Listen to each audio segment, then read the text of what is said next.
Welcome to the Rockstar Principles Podcast, coming straight to you from Rock and Roll, USA, covering the latest and greatest in educational leadership trends, news, and awesomeness for principals all over the world. Now, here are your hosts, the boss, John Ross, and the Doctor of Proctors, Nick Indeglio. Welcome back to the Rockstar Principles Podcast. It's been a crazy week in the Northeast. Lots of ice storms and probably the second worst ice storm in history, possibly. Schools canceled left and right, and John and I couldn't make it to each other's house. It's only a block away, but the ice was too much. So we're going to be talking about the finale of The Biggest Loser, and my guests tonight are fitness experts extraordinaire, Tina Indeglio, my sister, Denise Indeglio, my wife. Why did I choose them? Because they're here right now when it's time to record. You forgot Avery. Also joining us is Avery Armenio, who will be adding in her insight. She's currently licking Tiana from the Disney show. What is that called? Lady and the Frog? Frog and the Tramp? Princess and the Frog? Whatever. All right, so let's get straight to it. Rachel lost way too much weight. When she came out, the still shot of the judge's mouth said it all. I don't think that's true at all, actually. But yes, I think she lost too much weight. So let's talk about it. Tina, we'll start with you. What was your opinion when you saw Rachel emerge on the Biggest Loser stage? Well, when I first saw her, I thought she definitely lost way too much weight from the last time we saw her on the ranch at the triathlon to the finale. But I was saying, I do feel bad that she's getting criticized for being too thin after having, felt too heavy in the past. So I feel bad for her both ways. All right, so I guess one of the questions that comes up right away is going to be, when we get through our panel here, is what length do you go to win this game? It is a game. Oh, you have strong feelings. Avery is pointing to Denise. Denise, what do you think? But you're in it. We're recording live. No, it's not recorded live. And you go through when you change it all up. And Denise is balking at appearing on the show. All right, well, back to Tina. It's a $250,000 prize. Right. What do you think? Do you go to any length to win the game? I mean, should she have lost that much weight just in an attempt to win? She was up against stiff competition. Right. Because for a female to win versus a male, it's a lot harder for them to lose weight as quickly. Do you know what was the second place percentage? Second place, well, she won with 59% body weight loss, and I think second place was 54% or 53% in that range. And that was, and now I'm forgetting his name. Was it Danny or Peter? Oh, I don't think it was Either. It was the greatest story in the season of the show too, with the man who had lost his wife and he had remarried and had 3 daughters and wanted to be healthy for them. But his starting weight was 403 pounds, so he had an advantage from the beginning with the amount of weight to lose. Well, I'm wondering what percentage or what weight she had to be that to beat him by, say, just 1 percentage point. How much less weight could she have lost? She would have had to. It's an interesting question. Having not done the calculations, I'm not 100% sure, but she would have had to have lost at least probably 10 pounds more than she lost from when she left the ranch. Right. Because they were both in the 40s at that point of total percentage weight loss. If she was I'd say at 5'4", if she was 125, that would be probably as low as I would think you'd want to go about. Yeah, I think that would be your ideal weight probably. But again, she wanted to win. So the difference between $250,000 and zero, the second and third place players aren't eligible for the $100,000 prize. Right. So they're pretty much left out in the cold. I mean, is it worth going, trying to become anorexic almost to win the game for $250,000? The way the rules are now, I say the answer is yes. The only way to win is total percentage body loss. Right. Do we know what her eating habits are, though? We're not sure. The only thing we know, because Bob and Jillian wouldn't comment, but Dolvette, who was her trainer, said that her journey is not yet over, which is cryptic. Interesting. I don't know. I guess to win the money, you do it, but then you gotta... The up and down yo-yoing, though, is not good for you either. So for her to lose it and then, say, gain 20 pounds back to be healthy... So with all the controversy, it would be interesting to see if at the start of the next season, will they bring her back and say, okay, no, since the finale, she's, gained this much muscle mass or, put some weight back on, or who knows, maybe she's even more lost even more Now, how weight. could they change the rules to make it more, I don't want to say fair, but so that it's not just percentage. Because, I don't know. I mean, percentage just seems not bad because they're not going off BMI and they're not going off just weight loss. Yeah, BMI is it's a flawed scale. I mean, that's meant for an average person, not anyone with any type of athletic build or genetic predisposition to having muscle mass. But at the same time, percentage of it's not just weight loss. I mean, what about someone who, let's say, lost 30% of their body weight, but increased their muscle mass by 30% versus someone who maybe did a flip-flop there? You know, who is one more healthy than the other? I don't know if you can make the show more fair without confusing the general audience into trying to, you know, and it's called Biggest Loser. Yeah. Trying to lose most weight. Denise has re-entered the room. She refuses to talk, but she's re-entered the room. She's just nodding her head in agreement with some things here. And you want to throw an opinion in here at all, Denise? I'm just interested to see next year. Oh. What? That was stupid. Mommy! What, honey? That was stupid, because now you really have to wash Stan's up in tramp. What happened? Look at her face. Wait, what and happened? it's all over you. Yeah, you're covered. Because I wanted that red drink Bill had, but then, Grandma's red but drink. then we were pulling it from each other, and now it's spread all over me. Newsflash, everybody. Stand-up Lady and the Tramp, recently rescued from Thor the dog, now is covered in Grandmom's famous sugar-free red drink, which is all over the floors. Okay. Oh, sorry, Tootie. Okay. All right. We'll wash her, okay? Why is she called Stand Up? Because the other one is On all fours. Yeah, and she's Because called... she technically can't stand up on her own. Correct. Stand-up Lady and the Tramp is 2 legs. Stand-down Lady and the Tramp is the Lady and the Tramp on all fours. Yes. I heard that Avery might get a Lady and Tramp for her birthday from Tootie was her idea. Wow. Tootie, are you going to get Avery a Lady and the Tramp for her birthday? Yeah? I called on Miss Blanket to get dry from the wood. Oh. Hey, Tootie, while we're gossiping, this has turned into a TMZ segment. What did Bella do earlier today that was bad? Nothing? Did she take scissors and do something? What did she do? Cut her hair. Cut her hair. Wow. And mommy, can I tell you something? Yeah. Mom, I think I should bring the trip on my Rico chicken treat on a Halloween because look at this. When she goes upside down, she looks kind of scary. Look. Yeah. They're gonna be Bolt and Penny? Penny for Yeah. Oh, there's Bella. Oh. Hi, Bella. All right, we're all here now, talking about The Biggest Loser and lots of other things. Yeah. So while we're doing this segment, why don't we roll right into the Olympics? What does everyone think of the Olympics so far? I like ice skating. I know. You love the ice skating. I like why? Mommy likes the snowboarding. I haven't watched a single bit of it. Like the opening ceremonies? No. Ah, that was neat. I caught Russia coming in. I think I just found out the sound button. Yeah, that is the sound button. So Bella, tell me about ice skating. Why do you like the ice skating in the Olympics? There's also a commercial.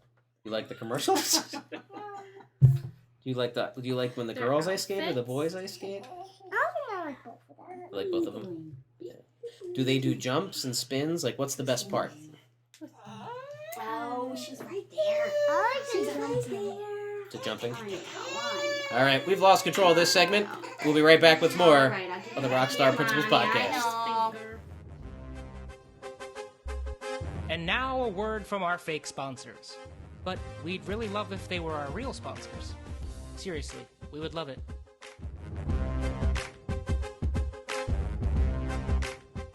The Coca-Cola Company would like to salute all the 1984 Olympic athletes. The Italians, the English, the Germans, the Swedes, the Africans, the Irish, the Chinese, the Mexicans, the Brazilians, the Greeks, the French, the Poles. All those athletes of every heritage who will wear the uniform of the United States Olympic team. To Coca-Cola, to all of America, You are it.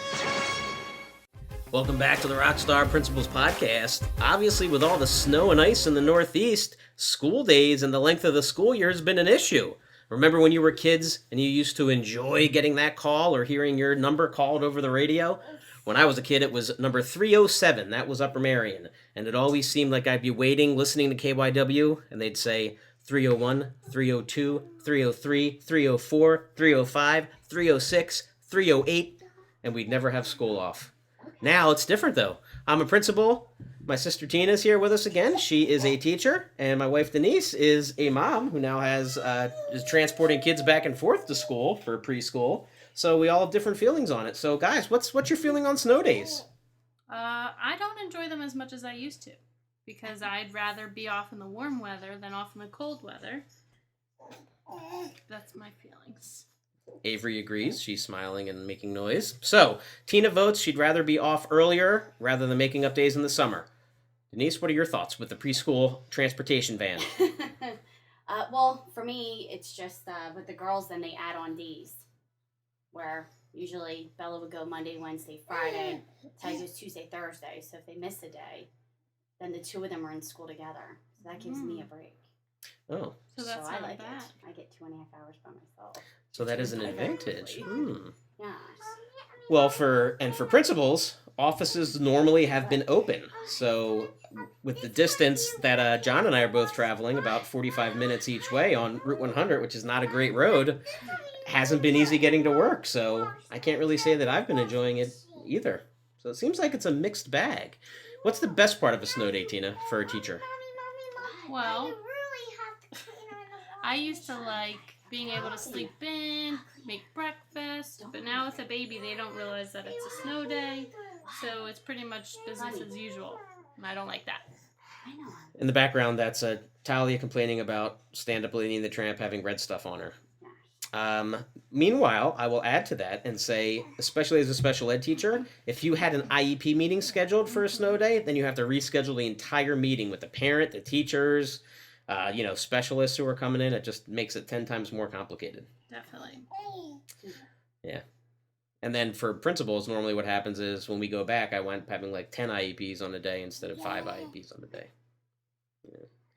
Another interesting point. People think principals have something to do with making the snow day calls. Folks, we have nothing to do with it. For those of you listening out there in TV land, it's not TV land, but whatever. We don't have anything to do with it.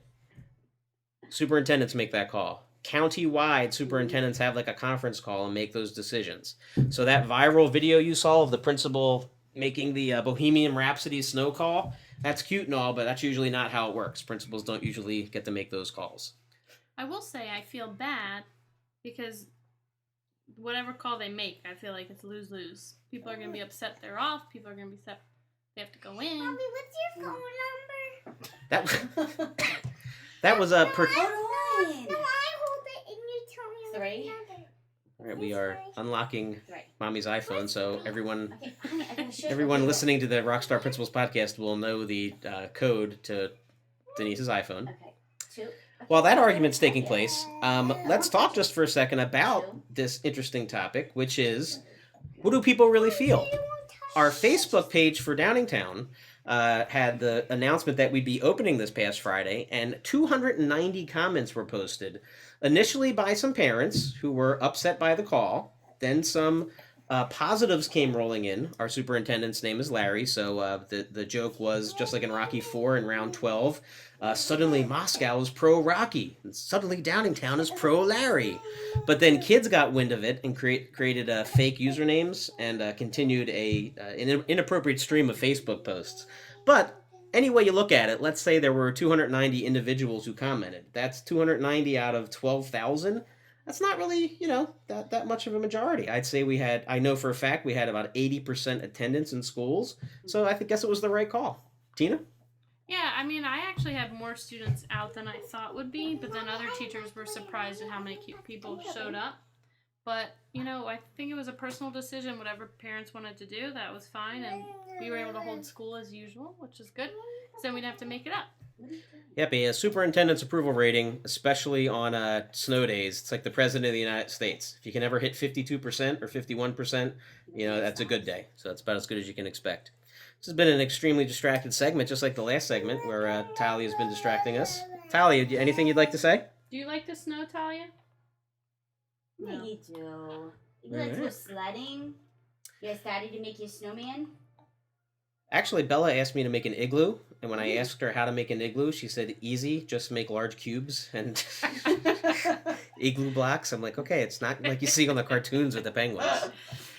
All right, well, on that note, we're going to close things out here, and we'll see you next time. It's all about Lady and the Tramp. You should see how many pictures I have on there of Lady and the Tramp, like posing. I'll tell you what I can't believe is how long Talia's fingers. I know. They grow quick. Yeah. I gotta.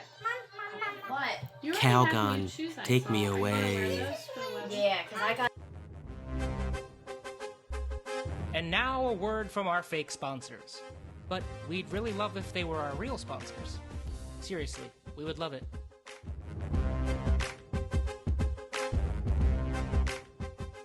He'll fight for freedom wherever there's trouble. Are those the new G.I. Joes, Destro? Yes, Commander. Who's on the watchtower? That's the Jungle Trooper. Codename Rakundo. And manning the howitzer? That's the Flamethrower. Codename Blowtorch. And the Halo Jumper. Codename Ripcord. Who's by the bivouac? That's the Dog Handler. Codename Mutt. And his dog Junkyard. Ain't not seen the last of Cobra. Watchtower, Howitzer, Bivouac, and G.I. Joe figures each sold separately from Hasbro. And it was extremely well written. This guy was obviously a very well-educated person. I'm not certain it gave the name of the school district that he had worked in, but he's retired. And his son or daughter asked him? Yeah, his son or daughter asked him, why he just always stayed a teacher, why he didn't do anything else. It's a ballsy question for a son or a daughter to ask. Well, one of the things he said in the letter was the reason why he never went into administration, and he was offered an opportunity to go into administration several times.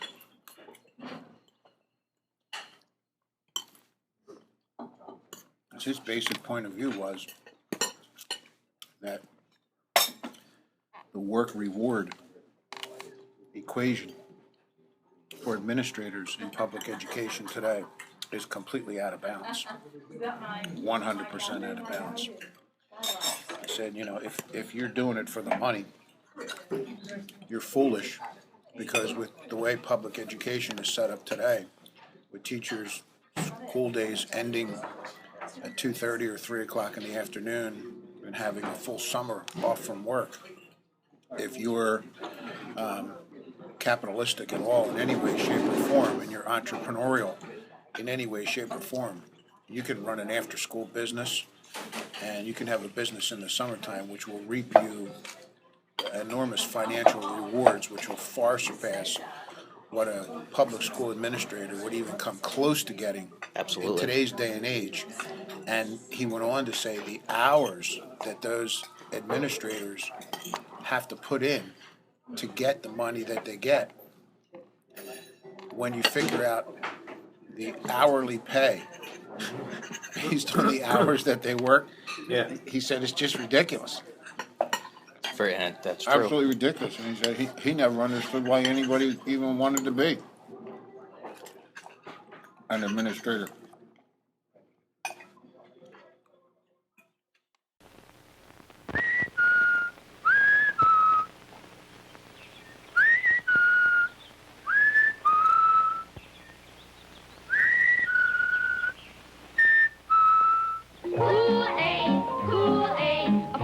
Package makes 2 quarts of Kool-Aid, Kool-Aid, 9 great flavors, the drink you love. Kool-Aid, Kool-Aid, For the very best drink you ever made. Kool-Aid, Kool-Aid. Be sure that the envelope says Kool-Aid.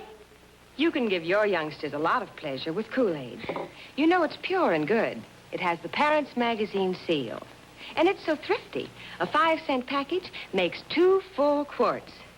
Just add Kool-Aid to water with ice. Add some sugar and stir.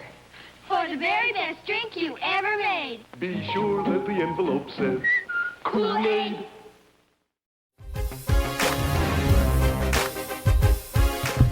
We're here with Bella and Deglio on the Rockstar Principles podcast. Today, Bella cut her own hair. Bella, tell us about your haircut. Was it good?